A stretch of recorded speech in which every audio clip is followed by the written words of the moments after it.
ئامېرىكا ۋاشىنگتون ۋاقىت گېزىتى خىتاي ئارمىيىسىنىڭ مېڭىنى كونترول قىلىش قورالى توغرىسىدا خەتەرلىك تەتقىقات ئېلىپ بېرىۋاتقانلىقىنى ئوتتۇرىغا قويدى. گېزىت 2019 yildagi bir dokladni naql qilib, bu qurolning o'ltirishni emas, balki dushmanni kontrol qilishni maqsad qilganligini o'ttirib qo'ydi. Azadlık armiya kundalik gezitida e'lon qilingan bir maqola naql qilingan xabarda Xitoyning harbiy maqsadlar uchun nanotexnikasi va biotexnika qatorliq texnika sohasiga ahamiyat berganligi o'ttirib qo'yilgan. Amerika Savdo ishlari ministri Gina Raymondo gezitning ziyoratini qabul qilganda Beyjing hukumatining bu qurollarni chet elliklarga o'chmanlik qilish, shundaqla Uyg'ur va boshqa osonliq millat to'piga qarshi ishlatiladiganligini bayon qildi. Tayvan prezidenti يىڭۋېن خىتاينىڭ o'z davlatiga qarshi kuch ishlatishni to'xtatishi kerakligini o'ttirib qo'ydi. يىڭۋېن Tayvanning Xitoyning besimiga bosh egmaydiganligini, harbiy vositalarni qo'llanishning ikki taraf o'rtasidagi xiloflarni hal qiladigan tanlash emasligini ta'kidladi. yana harbiy tavakkulchilikning hal qilish chorasi emasligini o'ttirib qo'ydi.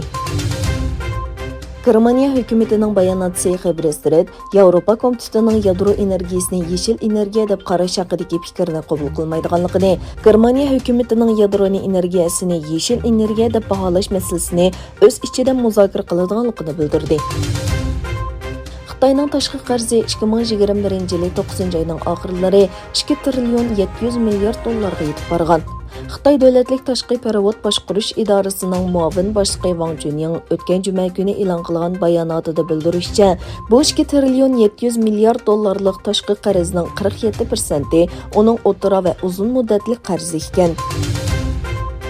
Taliban vaqtliq hukumatining bayonotchisi Zabihullah Mujohid o'zining ijtimoiy aloqa to'rida bergan bayonotida Rossiya savdogarlarining poytaxt Kabulda Taliban hukumatining muavin bosh ministri Abdulsalom Hanifi bilan ko'rishganligini aytdi. Mujohid yig'in jarayonida neft, tabiiy gaz ayirish zavodi va CNG va LNG aslahalarini qurish masalasining, shundaqla bir sement zavodi qurilishining muzokara qilinganligini bayon qildi. Aqsarayning bayonotida qaraganda Amerika prezidenti Bayden va Ukraina prezidenti Zelenskiy telefonlashgan. Ko'rishda Bayden Ukraina prezidenti Zelenskiyga Rossiya Ukrainaga tajovuz qilgan ahvol ostida Amerika va uning ittifoqdoshlari keskin javob qaytaradi deb va'da bergan. Rossiya olimlari 2029 yili 4-oyning 13-kuni Apophis ismli kichik sayyoraning yer shariga yaqinlashadiganligini va buning nihoyatda cho'ng xatar elib keladiganligini o'ttirib qo'ydi.